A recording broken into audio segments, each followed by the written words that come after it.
So today guys, we're going to be changing the valve cover gaskets on the Supra. As you can see, this thing has been absolutely leaking oil down the sides of the valve covers. So obviously what we're going to want to do is get those changed, and whilst we're at it we might as well actually just paint the covers as well and get the engine bay looking back to sort of brand new again. Now first things first, we're going to have to get this throttle body off for probably like the millionth time now. A lot of you guys have been asking sort of how to do it, so I'm going to actually sit down and show you guys how to pull this whole assembly off now. So the first thing you're going to want to do is obviously remove the intake hose. There should be one clip just sort of holding it on that needs unscrewing. Then you've got two screws either side of the intake hose which holds the mounts onto the throttle body that you'll want to pull off. Then there's three more on the underside that you'll want to get unscrewed. After you've got all those bolts off, there's the PCV hose which needs pulling off. There's three clips basically that you can pull off relatively easily, along with the throttle body cable that's just hiding underneath that. Once you've got that all unscrewed, then it's literally just 6 bolts attaching the throttle body onto the intake manifold, which just need unscrewing, and then the throttle body should pull straight off of the top of the engine. Now you can pull the other hoses off as well, which will obviously mean you can sort of move the throttle body around freely, but for the purposes of what we're doing today, I'm not going to do that. Right, now we've got the throttle body off, just need to get the valve covers up. So as you can see along the sides here, there is sort of 6 Phillips head screws holding each valve cover on. So it's the same for the other side as well. So basically you just need to get those off. Now if yours are anything like mine, I'd advise being very careful because these are so rusted that they might just start rounding off as soon as you start turning them.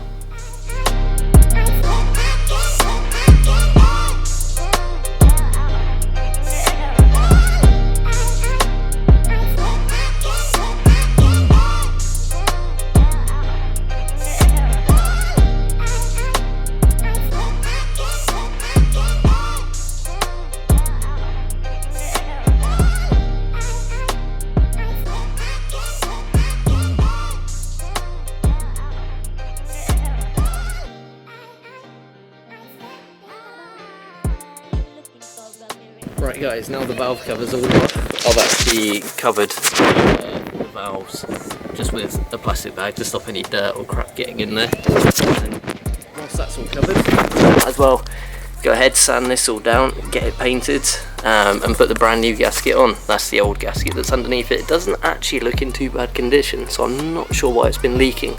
But yeah, we're going to put a fresh one on anyway.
So I'm all done getting the valve covers painted. You may notice they're not quite red anymore, so I finished doing them in red. The red wasn't quite right, so I decided, why the hell not? Let's redo it in silver. Now the finish isn't quite perfect, but I think it's pretty good, and it's certainly going to make the underneath of the engine bay look a lot better. So I'm going to quickly get these all put back in and install the new gaskets, and then we'll see how it looks.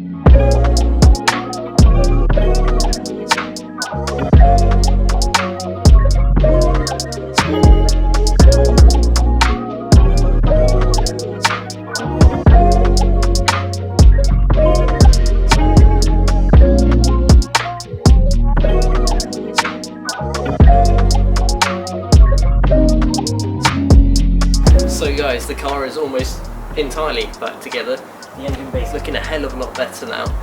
The only bit that's left is the throttle cable, because unfortunately this one is completely frayed, and the one that I bought is a little bit on the short side, so I need to order another one of those up and get it back in, and then we'll be able to start driving this thing again. If you enjoyed the video, obviously hit the subscribe button and click up there for another awesome video.